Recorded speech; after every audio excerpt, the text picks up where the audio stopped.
Gente, e hoje um prazer inenarrável, que eu trouxe uma pessoa aqui na bancada desse podcast que eu me senti lisonjeadíssimo de poder bater um papo. Sabe por quê? Porque eu cresci ouvindo ele nos jornais aqui de Goiânia, então ele tem um peso histórico dentro da comunicação do agronegócio de Goiás, do Brasil e do mundo, muito importante. Olha só, ele é jornalista com 39 anos de experiência, atua principalmente na televisão como repórter, editor e apresentador. E atualmente ele é o editor-chefe e âncora do Jornal do Campo, da TV Anhanguera, Goiás e Tocantins, que é um telejornal voltado à cobertura do agronegócio para o meio ambiente, cultura, inovações tecnológicas e produção científica. E ele também é documentarista premiado com dezenas de projetos culturais realizados como roteirista e diretor. E também é professor nas áreas de cinema e telejornalismo e iniciou a carreira como fotógrafo, inclusive na Força Aérea Brasileira. Você sabia dessa ou não? E possui formação técnica em artes visuais, tendo realizado diversas exposições com escultor. Olha só, ele é uma máquina. Estou falando de Márcio Venício. Seja muito bem-vindo, Márcio. Que satisfação receber você. Obrigado, aqui. Pedro. Prazer é todo meu. Eu acho que é importante a gente estar compartilhando um pouco, né, disso que a gente faz. 39 anos, né? 39 anos de experiência, rapaz. Que jornada, né, Márcio? E não sabia dessa, não. Você já é escultor também, então? Pois é, eu acho que é interessante, né? Minha carreira, tudo isso que você falou aí, tudo está relacionado com imagem, né?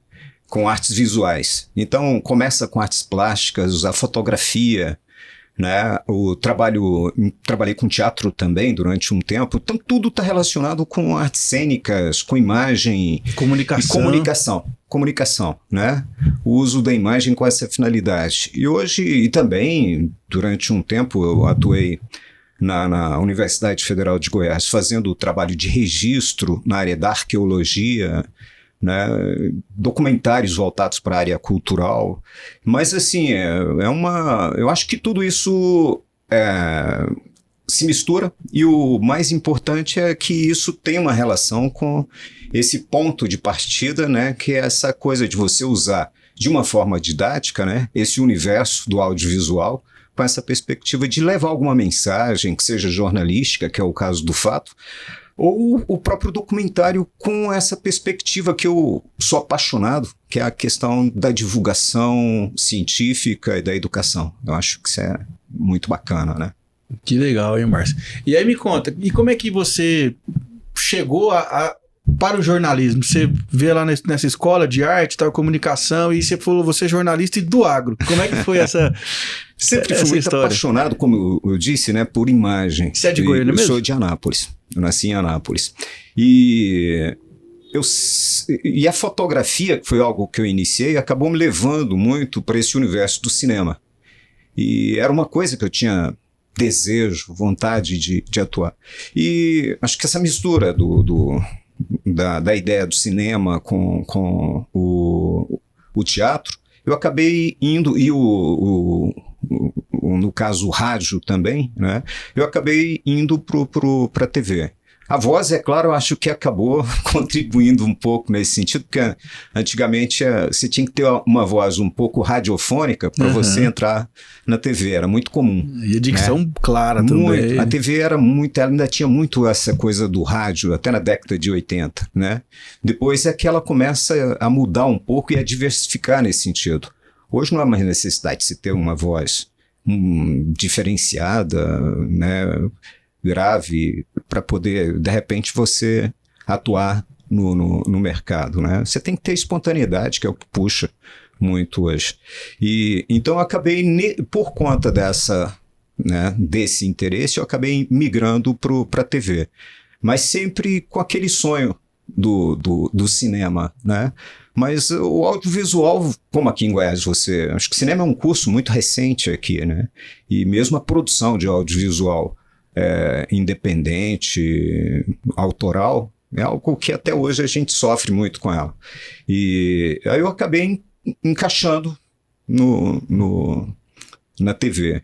Aí eu comecei na TV Tocantins de Anápolis, fez agora, no dia 1º de abril, eu completei 39 anos, né? E ali eu comecei com esporte, né?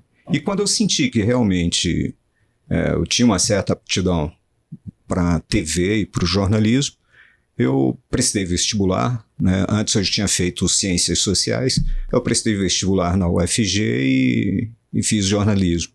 E a vida toda eu caminhei como documentarista, que é cinema, e também com jornalismo, né? Que é uma coisa que eu sempre gostei. E depois da TV, onde eu atuei em diferentes áreas, né? Mas sempre relacionado ao jornalismo. Sempre relacionado ao jornalismo. Como editor, como produtor, e nunca saí do vídeo como apresentador e como repórter, né? Aí eu migrei de Anápolis para Goiânia e comecei com esporte, que é uma outra área especializada, e futebol, esporte de um modo geral. Apresentava um programa em Anápolis chamado Esporte no 7. Aqui a TV agora de Goiânia tinha 2 na bola naquela época, né? Muito longe ainda do seu universo histórico. E tinham 2 na bola. Eu apresentava o Esporte no 7, porque era Canal 7 em Anápolis, né? Mas toda a vida nunca perdi esse olhar cultural, social, porque eu sou um cientista social, de desenvolver alguma coisa comunitária, enfim. E a TV Anhanguera de Goiânia me chamou em 89. Aí aqui eu tive a oportunidade de me envolver e desenvolver vários trabalhos. E migrar para uma outra área que também é uma paixão, que é o jornalismo rural. Que é aí onde eu, a partir de 92, eu comecei a fazer reportagens para o Globo Rural. Né? Em 98 eu participei de um projeto do Globo Rural em São Paulo, que se chama CBN Campo. Eu era correspondente de Goiás para o CBN Campo. Que já era um projeto nacional. É um projeto nacional. E o próprio Globo Rural, né? As reportagens que eu fazia para lá eram reportagens nacional. Acho que assim, o primeiro repórter a fazer assim, séries de reportagens e participar com frequência do Globo Rural, a partir de Goiás, fui eu, né? Até então, muito raramente saíam reportagens daqui. E o Globo Rural, ele meio que é como é que eu posso dizer? Um evento da família brasileira, né? Como todo mundo, né? Não é? É todo mundo, porque eu acho que é uma coisa que para o Jornal do Campo a gente acabou, e eu procurei espelhar também um pouco no próprio Globo Rural, ele é uma janela, né? Ele é uma janela. Eu vejo o Globo Rural como uma janela. E quando eu falo de janela, uma janela cultural, porque todos nós temos um pé na roça, não tem como. Não tem como. Sabe, mesmo aquele que mora lá em São Paulo, no Rio, ele... Pode olhar, né? Uma geração para trás veio da roça. Tem como, ele tem um pezinho na roça. E aqui é a mesma coisa. Então, acho que assim, a imagem, o uso da imagem, do som, aquela coisa que vem da roça, ela traz. Às vezes você fala assim, mas, sei lá... Hoje mesmo, agora há pouco mesmo, estava fazendo uma apresentação sobre uma reportagem, o cultivo do cajá em Hidrolândia, gente fazendo uma matéria sobre isso, e assim que saiu a reportagem, um telespectador falou, nossa, vocês poderiam me ajudar, meu cajá, ele fica bonito, carregado, mas ele fica verde e cai, né? Eu queria saber o que está acontecendo e tal. Aí entra a função nossa, né, do jornalista, porque é importante a gente entender isso, que você como jornalista, em qualquer área que você esteja atuando, você é um mediador. Você não é o agrônomo, você não é o veterinário, apesar de que as pessoas olham para mim e já querem resolver o problema do café, da vaca. Mas você já é bem agrônomo por osmose, né, Márcio? Não. Eu adoro também. Sou apaixonado e às vezes algumas coisas você é capaz até de compreender mais do que um técnico da área, né? Um graduado. Mas não a gente se põe exatamente no lugar, que é exatamente fazer esse papel de mediador, né? Aí você vai atrás de um especialista que entenda, porque mesmo você que é agrônomo, né, você tem uma área sua que você entende mais e que você realmente é especialista, domina. Apesar de ter uma noção geral de tudo, né, mas tem uma área que você domina. E aí a gente procura fazer isso. Bom, aqui é um agrônomo que trabalha com cajá. Aí você vai atrás e procura dar essa resposta. E vai longe. Vai investigando. Parece ser uma coisa só do seu Antônio, do seu José, que está com um problema lá na casa dele, mas aquilo acaba se tornando de interesse de todo mundo. As pessoas amam isso, né? O pessoal morre de rir do Globo Rural com isso. Porque o cara manda uma carta, tem um problema lá, o Globo Rural vai no Acre, vai... Como é que é? O Chucuchi, Curugal, é um dos agrônomos. Tem um veterinário e tem um agrônomo que atua lá. Mas a gente vai atrás, né? O Globo Rural, de outros especialistas, não só dos consultores que ele tem, mas de outros especialistas daquela área, para buscar. E é uma curiosidade, como eu reitero, que não é só daquela pessoa que tem um problema específico ou interesse específico, né? Falar sobre cavalo, sobre gado. Então, assim, todo mundo gosta muito. É uma coisa que eu acho que... Então, assim, eu acabei migrando muito para essa área. E no final, digamos assim, depois de um certo tempo, já são 12 anos, me fizeram um convite exatamente por isso, para assumir o Jornal do Campo, né? E aí eu já chego no Jornal do Campo um pouco já com um mínimo de conhecimento e de habilidade e já de interesse pelo jornalismo científico, porque são diferentes áreas que você lida com um programa como o Globo Rural ou mesmo como o Jornal do Campo. Mas o jornalismo científico ele acaba te dando uma base, uma sustentação para isso. E a função do jornalista científico não é assinar, mas de ir atrás, de investigar, né, de colocar do lado de quem realmente conhece o assunto e fazer esse trabalho de divulgação. Isso, acho que um desafio também é comunicar de maneira clara num assunto que às vezes é complexo, né, Márcio? Porque você pega, igual a gente tá falando aí, do piqui sem espinho. Isso. Como é que você vai explicar como é que foi feito? Como é que foi feito isso? Da maneira que uma criança vai entender, né? E o trabalho científico que foi desenvolvido, o esforço daqueles cientistas, e qual o objetivo disso também?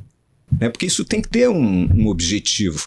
Então, acho que a gente, como jornalista, se acaba pensando em tudo isso, né? O porquê dessa pesquisa, essa pesquisa vai atingir a quem e como eu posso tentar fazer esse repasse, que é assim que eu vejo, né, da informação, daquilo que eu estou vendo, para alguém, né? E às vezes as pessoas falam, mas Márcio, você acumulou uma experiência, a gente acumula. Só que conhecimento é uma coisa que é do dia a dia, a gente está diante de coisas novas o tempo inteiro, né? Aquilo que eu nunca tinha visto, eu tenho que, de certa forma, apropriar, buscar informações e usar das técnicas que o jornalismo às vezes proporciona para você contar essa história de uma forma bacana, né, legal, sem ruídos, para que possa chegar claramente para o telespectador. Mas eu sou apaixonado por isso. Deu para perceber. E eu tenho um pé na roça também, né? Eu nasci na roça, então acho que me sinto em casa, de certa forma, quando eu entro numa propriedade para atuar. Eu acho que esse fator, né, é quase que hereditário, né? Aquela coisa assim que você nasce ali e tal, parece que quando você entra, você fala, pô, tô em casa. Você se sente melhor do que na cidade. Conecta com a natureza, muito, né? Muito. Eu tenho esse sentimento também. Quando eu tô no campo, assim, parece que tô em paz. Não é? Não é? Acho que tem a ver com o nosso DNA ancestral, né? Sim. De caçador, coletor. Tem. Isso aí, certamente. Mesmo porque as experiências que nós temos e a ação nossa, né? Ela tem tudo a ver. Eu acho que...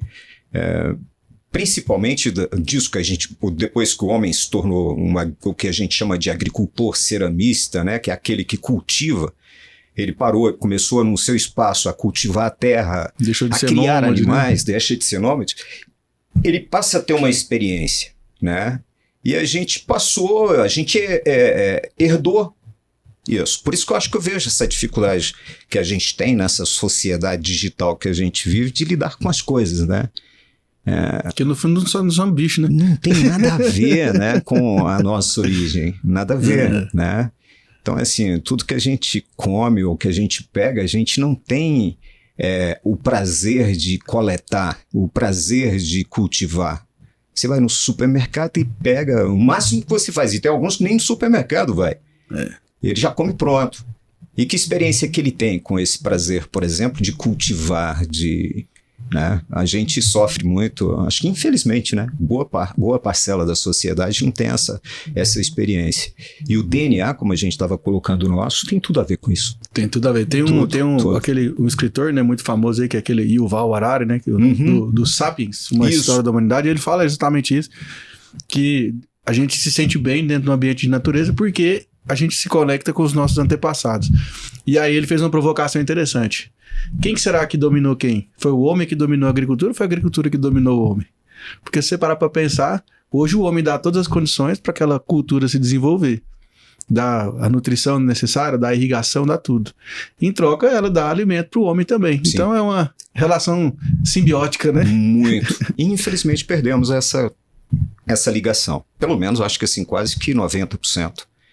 Que vive na cidade, né, não tem essa experiência. E eu acho que isso afeta, de certa forma, a cabeça do homem. Tanto é que nós estamos numa época que tem muitas as doenças da mente, né, depressão e crise de ansiedade e tudo mais. Acho que nunca teve tanto, né?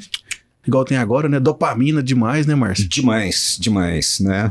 E a gente sabe também que a própria qualidade, né, do que a gente está comendo e do que a gente, da forma com que a gente come também, né? Essa correria, essa loucura, como se a gente fosse, falando, a gente acabou sendo dominado, encaixotado para poder viver num espaço que eu acho que é muito longe daquilo que é da nossa origem, né? Que é da nossa origem. Infelizmente acontece muito isso, né? Pois é, mas acho que até hoje a gente tenta. O Jornal do Campo, acho que é um dos objetivos dele, né, do nosso telejornal, está exatamente nessa capacidade, porque acho que se serve ali, o pequeno produtor serve ao grande produtor, né, aos pesquisadores, enfim e tal, mas o forte nosso é exatamente o telespectador, né? E por incrível que pareça, né, porque a medição nossa de audiência se dá na cidade, né, é o homem que está aqui na cidade. O Jornal do Campo tem uma audiência espetacular. O cara acorda de manhã para assistir aquele telejornal.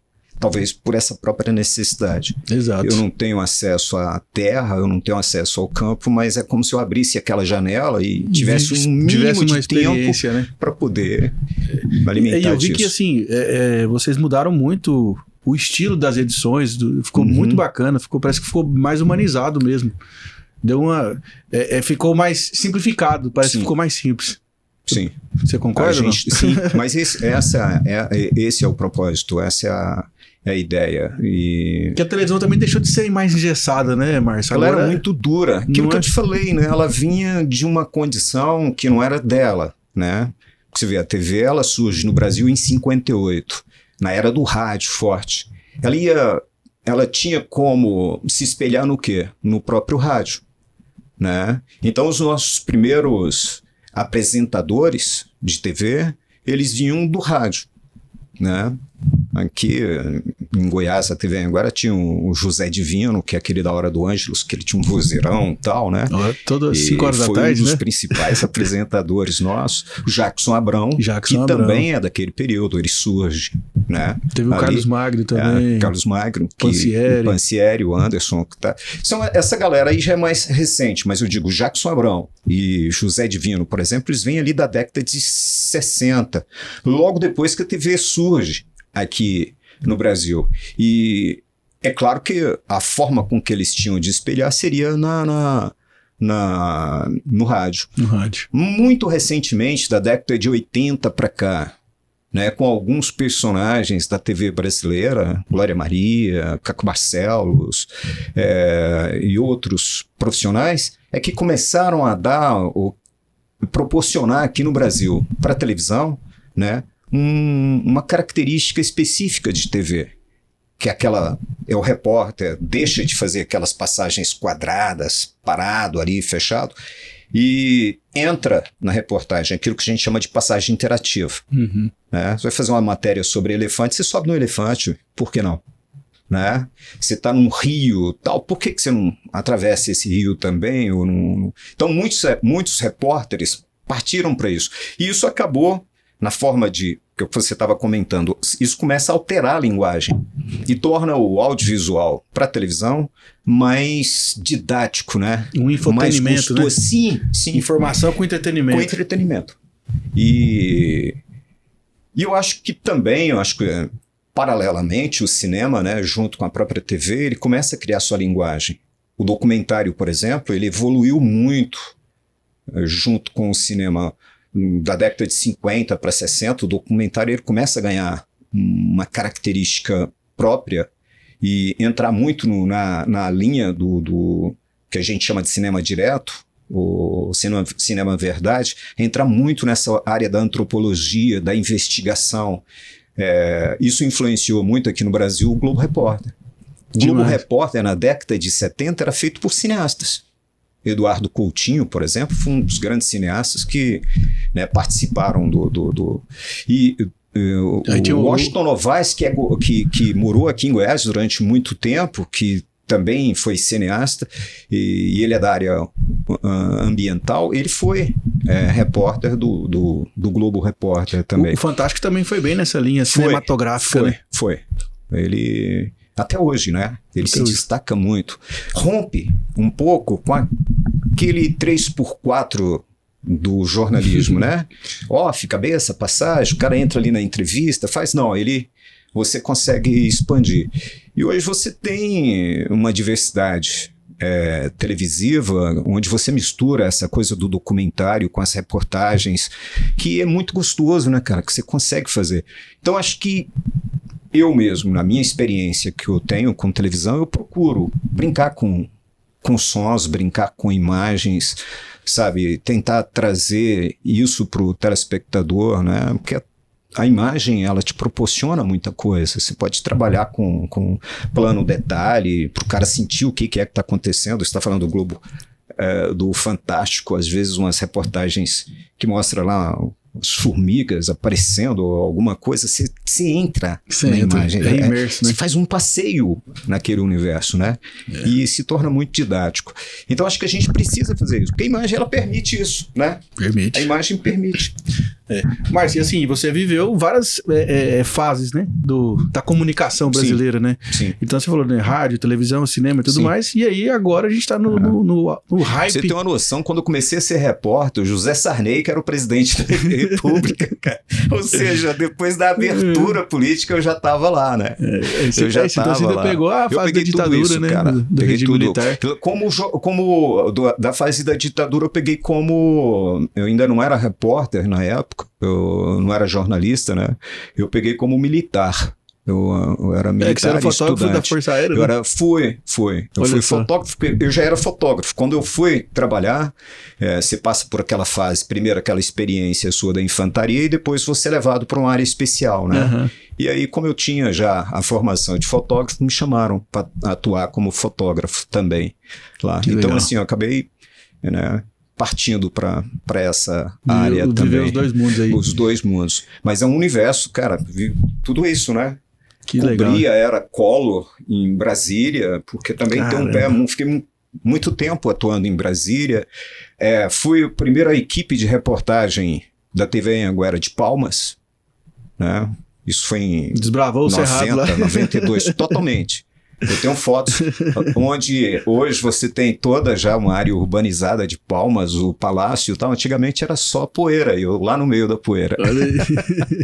E aí, Márcio, você pegou então, todas essas fases e agora a gente tá naquela transição da internet, do streaming. Tudo. Né, que já chegou com tudo, né? Tudo. E as próprias televisões, elas também, igual a Globo mesmo, entrou com o Globoplay pesado, né? É necessário. Que virou uma fonte de renda maior que da televisão, inclusive, né? Sim. Hoje não dá mais para você... Não digo hoje, né?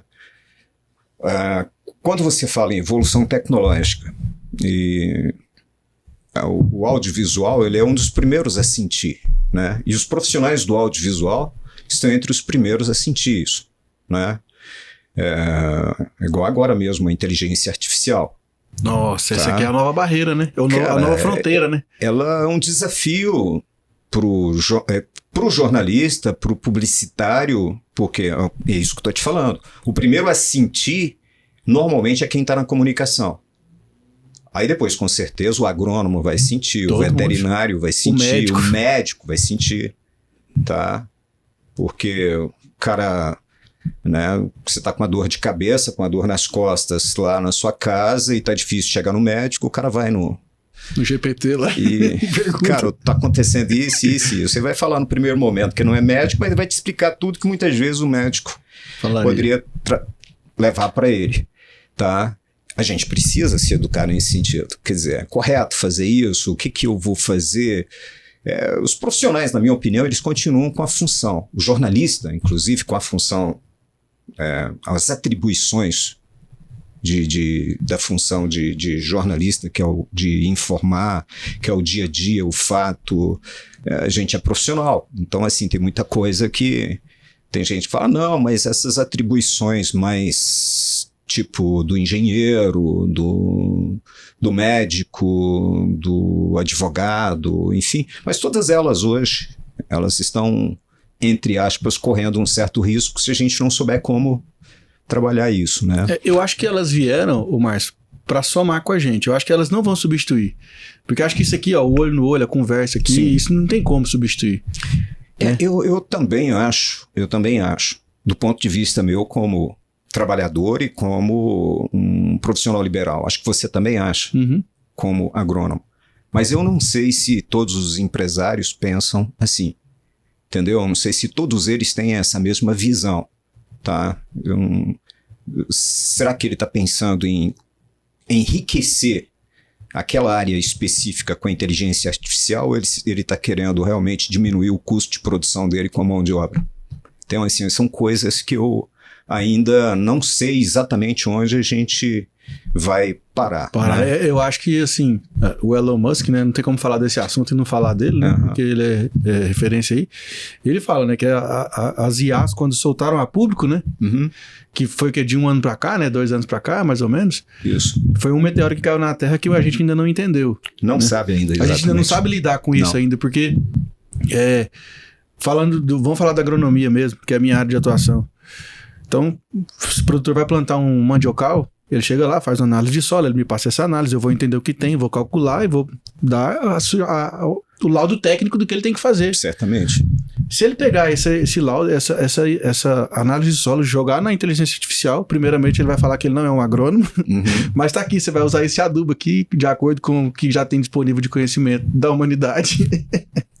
Então, assim, da medicina, né? Enquanto o médico analisa 1 milhão de imagens ao longo de 40 anos de profissão, a IA analisa 1 milhão de imagens em 1 minuto.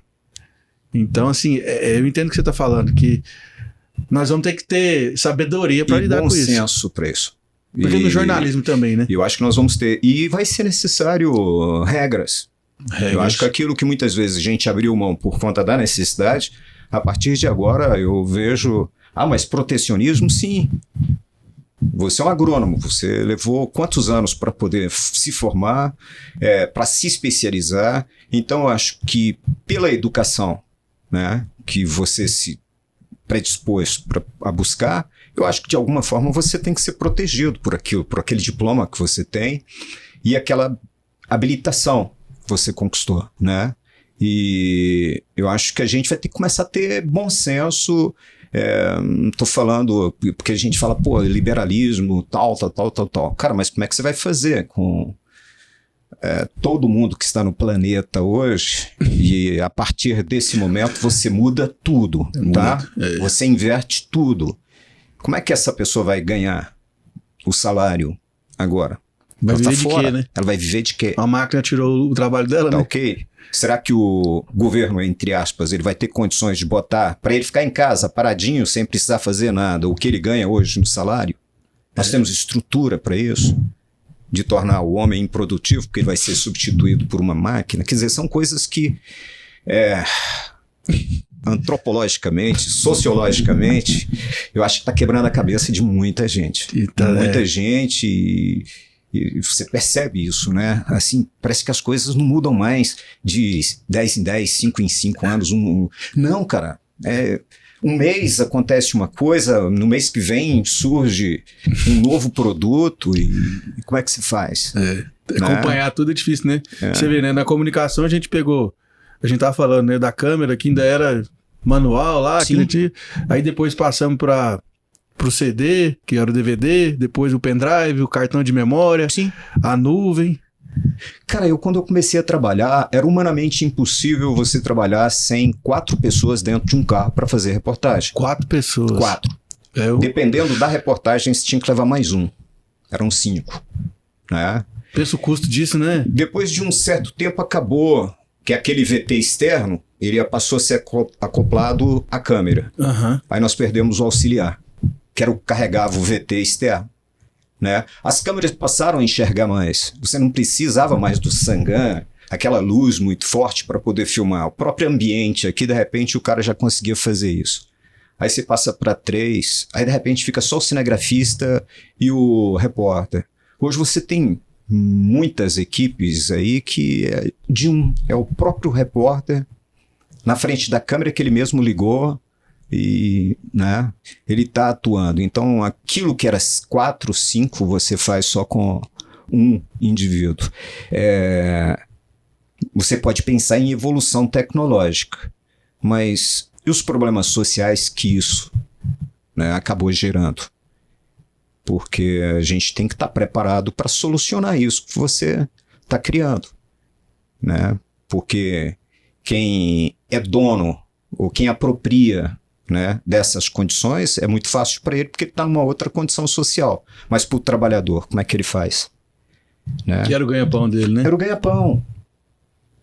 Você que é da área do rural também, você sabe, tanto quanto eu, você percebe isso.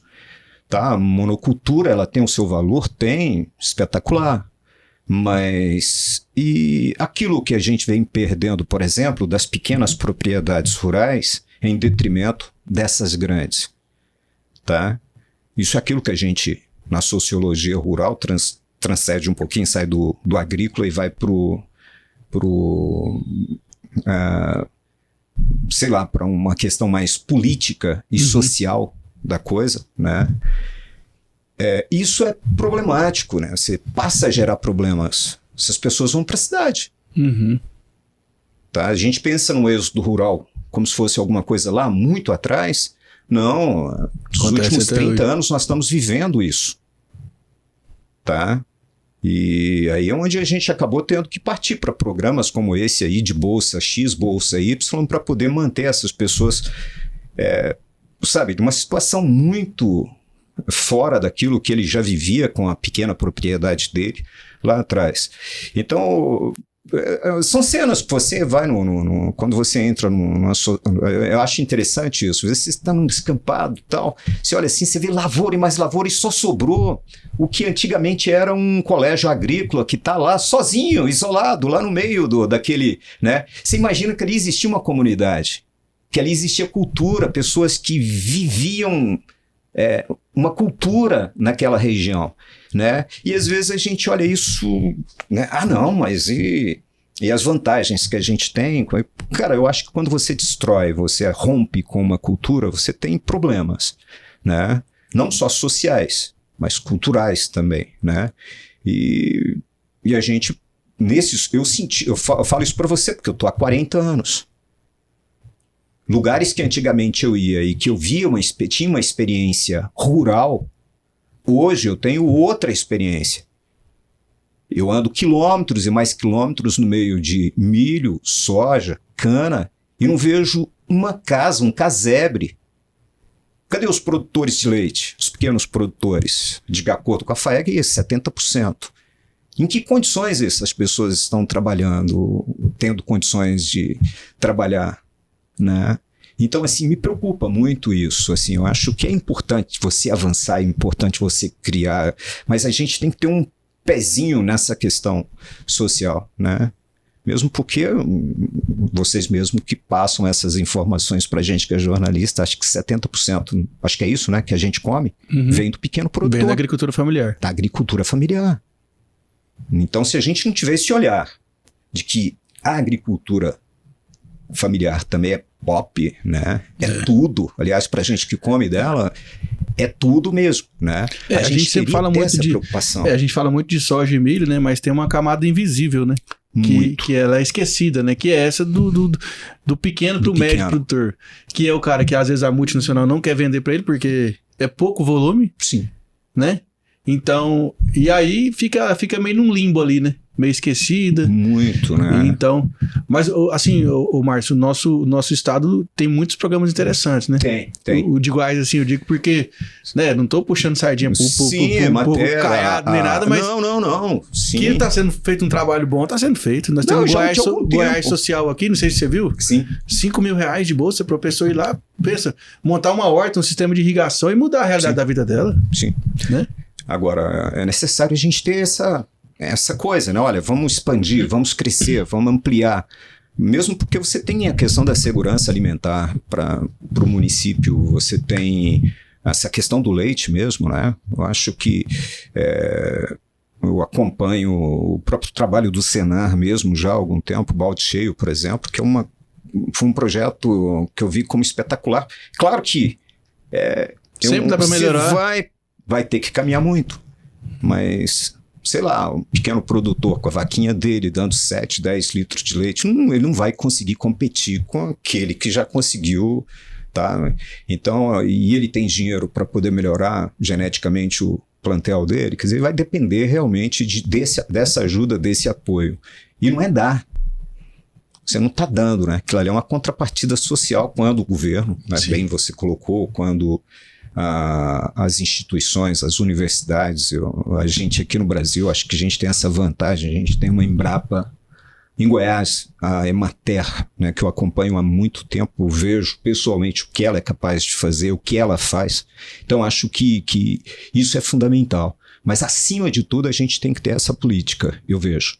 Quando a gente fala de política, né, e é engraçado, né, cara, assim, eu lembro de entrevistar o próprio governador quando eu era deputado e ele batia muito nessa tecla de uma política para o agro.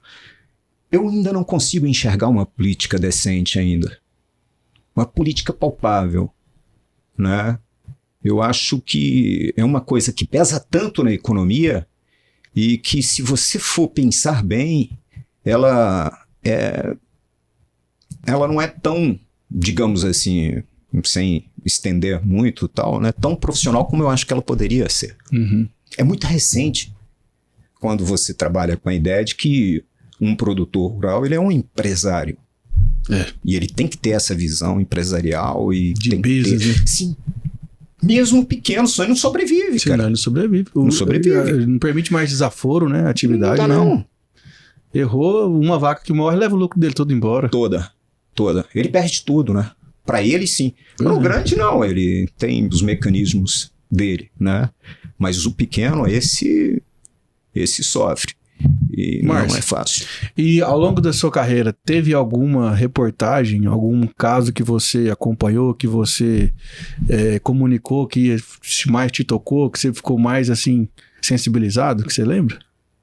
Acho que são tantos, né? Acho que assim, eu passei por tantas, no jornalismo rural mesmo, não vou muito longe, né? No próprio jornalismo rural, já mostrei fases em que é isso que a gente está falando aqui, que o produtor perdeu tudo porque o banco levou todo o dinheiro dele, você gravar. O Globo Rural fez tantas matérias assim, né? O cara chorando, o filho dele sendo perseguido pela polícia para ser preso porque está devendo.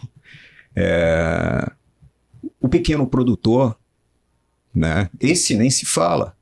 As dificuldades que ele tem para poder garantir realmente até a manutenção o básico, que é a alimentação para conseguir sobreviver. E questões ambientais também, que eu sou muito apaixonado, né? Então, assim, tem muitas matérias. Agora, recentemente mesmo, eu fiz uma matéria sobre a raposinha do campo, que é um animal. Olha para você ver que curioso, né? Ele é o único animal, é o único canídeo que existe somente no território brasileiro, e especificamente no Cerrado, né? E ele vivia nos campos limpos, mas os campos limpos são os melhores lugares para você fazer uma lavoura, formar uma lavoura, uma pastagem, né? Enfim. E eles perderam isso. E nos últimos anos, a sobrevivência deles tem sido principalmente o capim braquiário. O cara tem que sobreviver ali. E aí a gente fez uma matéria muito legal sobre isso, porque está em extinção mesmo, né? Está morrendo. E às vezes as pessoas têm aquela ideia de que é um animal que come os ovos, né? E as galinhas, enfim. E na verdade o principal alimento dele é o cupim, né? E aí a gente fez uma matéria bacana, bem legal, saiu no Globo Rural recentemente, esse material. Cara, eu tenho uma paixão muito grande pelo Cerrado, né? Eu nasci aqui, eu vivo isso, a cultura nossa, né? Tá relacionada com isso. E os animais, a nossa fauna, né? A flora e as próprias pessoas que vivem aqui, as comunidades, eu como antropólogo também, as nossas comunidades quilombolas, os indígenas, né? Goiás era um paraíso do povo Kayapó que viveu aqui, que era totalmente dominada, né? E no começo do século passado já estava totalmente exterminado esse povo. E eu não sei, eu acho que como nos Estados Unidos a gente poderia ter feito algo pacífico para que isso acontecesse. Hoje nós temos quase que zero, em Goiás, no estado de Goiás, quase que zero, porque ficou quase tudo com o Tocantins.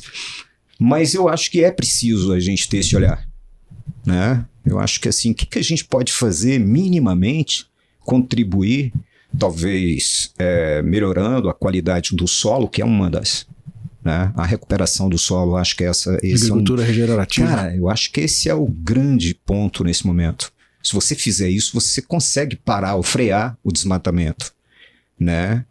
É muita terra improdutiva, onde você poderia ter 10 cabeças, sei lá, de gado, boi ali, tem um porque...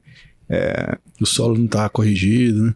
Não é fértil. E é uma filosofia errada, né? O cara tem que entender que o pecuarista, ele é um agricultor também, né? Ele planta e ele tem que ter esse pensamento, né? E hoje que eu acho que assim, eu estou super feliz de ver grandes produtores já apostando, né, em bioinsumos. E acho mó barato quando você entra numa lavoura de soja e você já vê abelhas retornando, né? E o tanto que aquilo é importante para o solo. Mas quem vai ganhar com isso? Eu acho que não é só, como a gente sempre joga isso pro planeta, né? Não, o próprio produtor.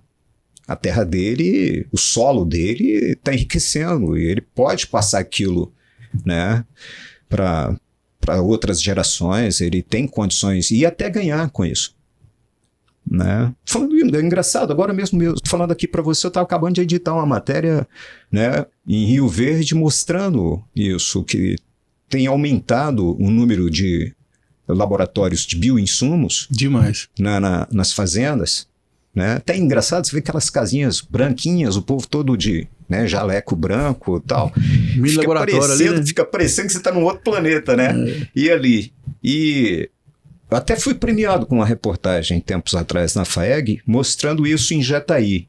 Tá? Foi ano passado, foi ano retrasado. Ganhei até um carro com esse. Teve até um prêmio sim, da FAEG, né? Isso. Eu vi. Eu fui nesse evento. Isso. E o que é? O cara, ele está investindo, o produtor, ele está investindo isso em bioinsumos e não é só para salvar o planeta. É porque ele está tendo de 20% a 30% de economia demais, em químicos que ele deveria ter. E essa é uma visão que todo mundo acha que o produtor quer usar o herbicida, quer usar o agrotóxico, o defensivo químico, mas ele não quer, gente, é caro. É caro para ele. E é besteira. Exatamente, aquilo tem um efeito residual no solo que vai atrapalhar ele nas culturas subsequentes, então ele quer usar o mínimo possível. Pedro, eu acho que hoje os sucessores, eles devem começar a pensar isso, você entendeu? A gente está partindo, e isso está relacionado, inclusive, não é com a sustentabilidade ambiental, não, com a sustentabilidade econômica, financeira da fazenda. Total. Tá? Porque ele vai ter concorrente, né? E é uma margem. Então, acho que essa questão de economia de água, pensa em região como Cristalina, por exemplo. Né? Ali acho que é uma das maiores concentrações, me parece, de pivôs da América Latina. Tá? Então, se eu não tiver essa preocupação em garantir que a água permaneça ali, que eu tenha água por mais tempo ali, isso vai afetar completamente todos os investimentos que já foram feitos nesse sentido. Então, eu acho, tá, que a questão ambiental ela é muito mais de interesse do produtor rural do que de um ambientalista urbano que muitas vezes não está ali para poder vivenciar isso. E é engraçado essa diferença, não é? Não é? Não é? Demais. Acho que a gente tem que parar com essas coisas, sabe? De romper a questão ambiental é uma questão do agrônomo. De todo mundo. Também. Não é só do E da cidade biólogo. também. E da cidade. Mesmo porque ele vai tomar aqui mesmo, meia ponte. Ele vai, né, alimentar ou beber essa água que passou por todas as propriedades rurais e que elas é que vão ter dado ou não peso para a qualidade do que a gente está consumindo aqui, os alimentos, né?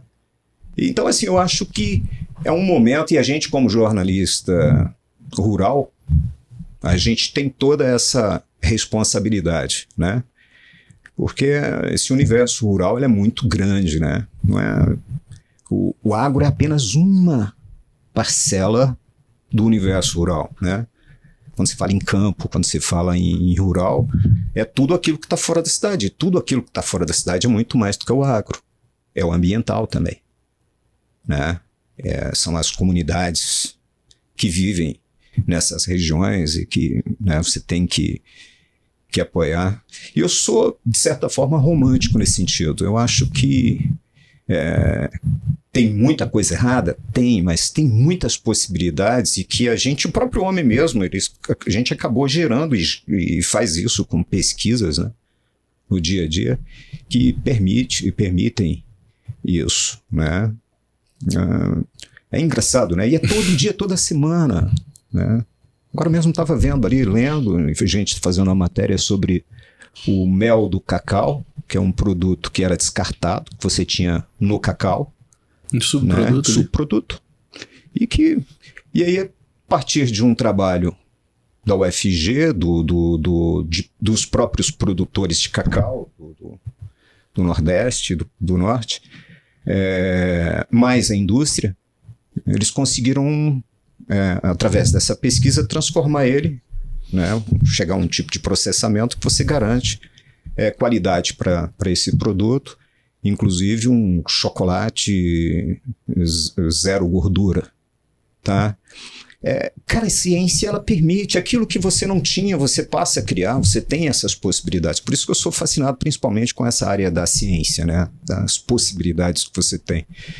E isso tem que ser feito de forma prática, não tem como, né? Eu acho que no dia a dia, junto com o produtor, vocês que trabalham principalmente como agrônomos e que prestam assistência, vocês estão vendo o que é que está barrando, né? O que está acontecendo e como você pode melhorar isso, né? E dar essa resposta, né? Porque eu acho que o futuro nosso não tem como, não dá para fugir. Fantástico, Márcio. Passaria horas conversando com você aqui, viu? Porque a conversa aqui, ela foi tomando diversos prolixo rumos. Demais, não, né? Sensacional. Eu viajo, se você não conduzir, daqui a pouco eu tô falando do meu Flamengo aqui também e a gente vai embora. Ué, achei que era Vila. Também. Vila e Flamengo. Inclusive, né, o Vila ganhou aí do domingo passado. Ganhou domingo passado. O Flamengo também, até que enfim. O Vila tá na fase boa, hein, Márcio? Agora... Tá. Eu acho que... né, eu não vou falar porque daqui a pouquinho você está aqui presenciando, assistindo o nosso podcast e daqui a pouco ele já caiu, né? Mas assim, o Vila é engraçado isso, eu falo muito. Ele é um time que ele chega principalmente na base da pressão, como no jogo contra o Anápolis, né? Você fala, não, já era. 3-0, não tem como. Daqui a pouco o Vila muda tudo e revoluciona tudo, né? Mas assim, vamos torcer. Eu torço pelo futebol goiano. Eu acho também, que a gente tá precisando. Eu sou igual a você, eu torço pelo futebol goiano. Quem tiver nas cabeças aí, eu tô junto. Pior que eu sou assim, cara.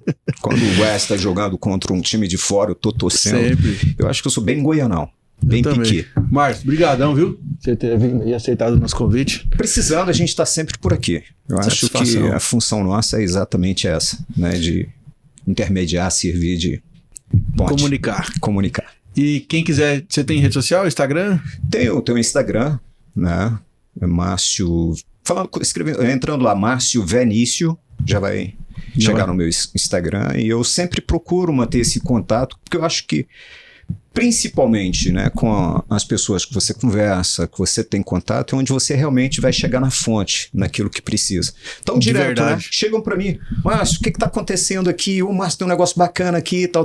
Tudo isso vira matéria, cara, porque eu vou atrás mesmo.